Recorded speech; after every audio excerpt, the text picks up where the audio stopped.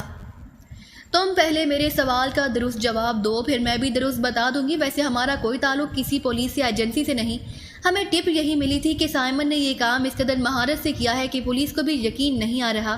ویسے بھی یہ انتہائی مہارت کا کام ہے کہ تیز رفتار کار میں بیٹھے ہوئے آدمی کی گردن پر گولی مار دی جائے اور ٹھیک نشانے پر لگے۔ ہمیں بھی ایسی ہی مہارت چاہیے، صالح نے اس بار تفصیل سے جواب دیتے ہوئے کہا۔ سوری، میرا کسی قتل سے کوئی تعلق نہیں ہے، لیکن تم بہرحال اب بتاؤ گی کہ تمہیں یہاں کس نے بھیجا ہے اور کیوں، ورنہ زندہ نہیں رہو گی۔ میرا نشانہ واقعی بے خطا ہے، سائمن نے سرد لہجے میں کہا۔ جب تم نے یہ کام نہیں کیا تو پھر تمہارا اور ہمارا مزید کیا تعلق رہ سکتا ہے؟ ہم جا رہی ہیں۔ اور ایک بار پھر سوری، صالح نے منہ بناتے ہوئے کہا۔